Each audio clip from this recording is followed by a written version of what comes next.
right. Hi there, folks. I decided to record this presentation for, just for posterity or whatever. But I thought it would be useful to have for those that might have missed the talk. And I figured since they're not really recording sessions, that it would be just a good thing to put out there. So I thought that it would be nice to have. So without further ado, I'm going to go ahead and just kind of reproduce the talk that you guys just experienced, but via recording. So here we go. So personality in healthcare human-robot interaction. So this is sort of the study that I worked on with Professor Lionel Robert at the University of Michigan. The motivation for this study really was based on sort of the importance of personality that we've seen in the human-human healthcare industry. This has sort of increased the popularity of considering personality in human-robot interaction and in human-robot healthcare specifically. So the general goal here is to provide insight into what we're currently doing. At present, there's a lot of attention, but sort of a lack of sort of cohesion and consistency. So we wanted to, pull everything together and kind of, present sort of a taking of stock, so we kind of know where we are and what we need to do. So that's just kind of our general motivation. So for this, we utilized a three-staged approach where we progressively had stricter criteria. That inclusion criteria is in the paper, but for the sake of time, I'm just going to talk about what we didn't look at, what our sort of eligibility criteria was. We didn't use embodied virtual action agents. We didn't use telepresence robots. We did not use studies that focused only on manipulating robot personality without examining its impact on humans. And we also didn't look at studies that utilized the NARS scale. That's that negative attitudes towards robots scale. That last one we excluded because that scale was typically utilized as a control. And we didn't want to sort of make things complicated in this regard by trying to include it here, and there was plenty of other options. So after these criteria were all satisfied, and after our inclusion criteria was satisfied, we had 18 unique studies that we were able to identify. And so we started out with, I think, like 1,069, and we were able to pare it down to 18 over the course of the review. To go into this in detail, you can check out the paper. We've got a Prisma diagram there, and if you have any questions about any of that, feel free to message me offline or just send me an email anytime. I can talk about reviews all day. So we'll move into sort of talking about the meat and potatoes here. These are the results. The sum of all participants, so when we look at sample size, we saw that, all of the participants across these 18 studies summed to be 805. The average sample size was 44, but the standard deviation was high at 40. You can kind of see that in this graph here where we really see variation among sample sizes. The bottom, we can see a couple really large ones. The top, we can see some small ones. This little red box here kind of highlights studies that had under 20. So, a lot of variation there. Something to keep in mind, and we'll get into that later. We talk about average ages. It was more evenly distributed. We saw pretty good inclusion rates. We had, studies that included, over 65-year-olds, which is always good to see, especially in healthcare. One thing to note about those over 65-year-olds is that they were sort of, the studies that looked at the 65 and olders typically were only looking at them. They were in these retirement communities and rehabilitation centers, so it's not exactly naturalistic, but it's pretty, I don't know, take it as you will. That's just kind of something we observed. So when we looked at gender, we saw across all studies, the percentage of women represented in this review were 57%, and the percentage of men were 43. So, we saw that there was significant variation among these studies. Some had 70% male, some had 70% female. An exception is Tay. There in the middle, you can see that 50-50 split. But most studies had more of one than the other by a good margin. So another sort of limitation there to our results. We're going to move now to talking about the outcome themes. Over the course of our study, we had three broad themes. Um, so the first theme was human personality. This consisted of 39% of studies identified in our review. Um, these typically utilize the Big Five index, which was useful. Um, Robot personality was the second theme that we identified. Studies of this kind investigated how robots' personality impacted a human interaction and experience with the robot. Studies that investigated robot personality exclusively represented up to 44% of these studies. And the third one is this mix between human and robot personality. And this was a clear minority of studies, only 17%. This theme was a little bit more complex. It looked at interactions and matching and mismatching. So we'll kind of get into that later. In the next few slides, we're going to look at these results sort of in detail across these four different outcome bins. So starting with theme one, this is the human personality. Studies looking at performance generally found no significant relationship between the personality trait of extroversion and performance, while finding a significant relationship between openness and these measures. In terms of performance and neuroticism, studies had conflicting results, where one study found a significant relationship and one did not. Studies looking at emotional outcomes found positive links between extroversion and neuroticism, and outcomes of this kind, as well as negative results between agreeableness and conscientiousness. Openness was found to be significant, but only one study reported on that. Another one reported that it was non-significant, so there's conflicting findings in regard to the openness there. For acceptance, we saw conflicting results both for extroversion and neuroticism. Agreeableness, conscientiousness, and openness, however, were found to be significantly related to acceptance, but this was examined only by one study, so take that with a grain of salt. The same sort of situation with this perception of robots. Only one study looked at perceptions of robots.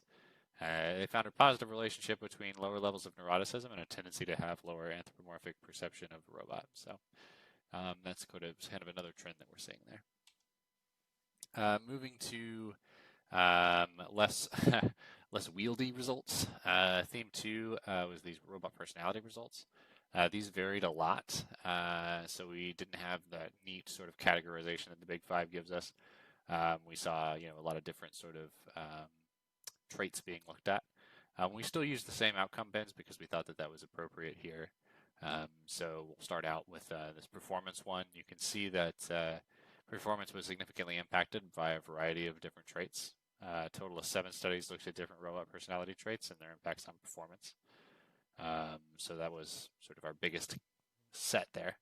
As far as social and emotional outcomes go, we see a similar sort of thing where we see responsiveness, femininity, and extroversion coming back significant.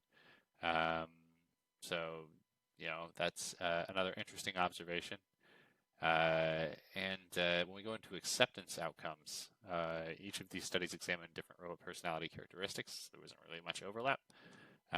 This was playfulness, femininity, friendliness, directness, and extroversion.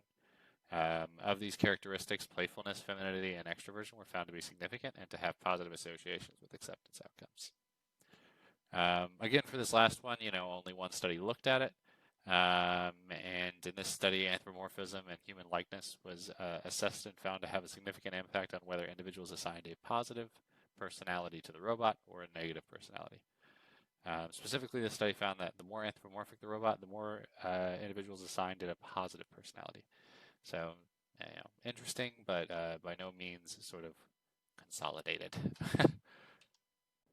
Moving to our third theme here, in terms of human and robot personality, only one study examined both human and robot personality in combination in terms of performance outcomes. So this was one study found that the degree of personality matching between the robot's perceived personality and the human's personality was important.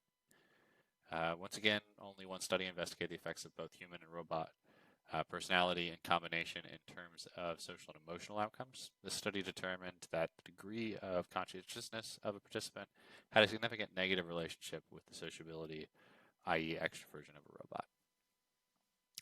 Fortunately, for acceptance, we had 2 studies. That's better.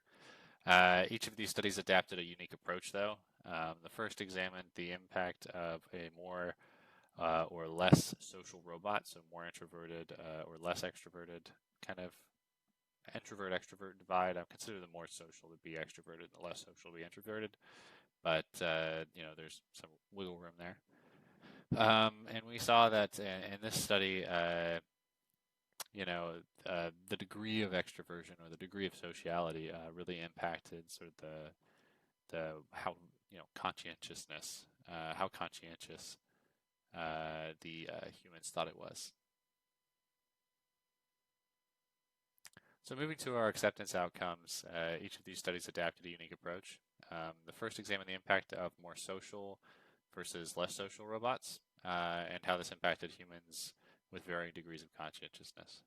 Results of this study were similar to findings in terms of social and emotional outcomes, where highly conscientious humans had higher degrees of acceptance of less social, i.e. introverted robots, than highly social robots. The second study examined the effects of matching or not matching a robot's personality. So this was on introversion versus extroversion with a human's personality. Findings from this study showed that extroverts tended to have a higher acceptance ratings for extroverted robots, and introverts had higher acceptance ratings of introverted robots. Together, these studies show that there are some form of significant interaction between human and robot personality and acceptance outcomes together. Unfortunately, for theme 3, we didn't really see this perceived perception of robot sort of factor come up. Therefore, we kind of need to maybe look into that a little bit more. But that brings us sort of to our final section here, where I'll kind of discuss the research opportunities that we see as being available. So first, we found that samples were not particularly robust across several of these studies and could be improved. This opens up opportunities for researchers to expand sampling and investigate, these overlooked populations. We could use, larger samples, 65-year-olds and older that are outside of nursing homes, maybe in a variety of different sort of locations. It would be better to see more gender balancing, and it would be also nice to see sort of some representation from countries outside of Europe and Asia and the United States. So there's nothing from, I think, sub-Saharan Africa or South America or Central America. There's just some lack of representation there that could sort of allow for sort of a more global view on this subject. There's also a need for studies to focus on group level analysis. Nobody that we found, no study that we found focused on personality in the H-HRI context at a group level. It was all individual. So this kind of comes back to yesterday's keynote where we talk about, a lot of robot interactions with humans are done at a group level, but we really didn't see that in any of these studies. So that's another opportunity. A third opportunity really is that there's a need for more studies on that personality matching and mismatching. Again, we didn't see that many, but we think this is has a lot of potential. In reality, both the human and the robot personalities will have to be taken into consideration, and so there should be sort of more work that kind of examines how those things sort of interact and make things more complicated but also more interesting. Finally, there is also a need to sort of move beyond the big five in one regard as far as human personality is concerned, but there's also a draw for sort of the standardization of outcomes so we can make comparisons. If everybody's looking at different sort of personality traits, it makes it hard to sort of consolidate things. I think that a good idea would be to sort of look at other sort of measures than the big five, maybe broader ones, maybe bigger scales. But I understand that sometimes that's practically rather difficult. Still, I think it's worth exploring these new measures, and we don't really have a scale for personality in H-HRI. So there's no scale of robot personality. We're kind of using the same ones we use for humans. So some of these new measures and metrics would be useful. All that said, pretty much we've still got work to do. So we're really looking at continuing to build upon this literature. We had 18 studies in this review, which was enough to sort of draw a few conclusions, but mostly identify gaps, not necessarily, fix any issues. So I think that there's more research that we need to do in this area, especially along these sort of research opportunities. So if you have questions, again, this is the recording. So please send me a message. I'm on the Slack. I also have my email probably posted on my Slack profile as well. So you can check it out there. Again, my name is Connor Esterwood. A quick Google should bring me up as well, I think, but still working on that. Anyway, so that's the end of my recording here. I hope you found recording this presentation to be useful. And yeah, looking forward to the rest of the conference. Thanks.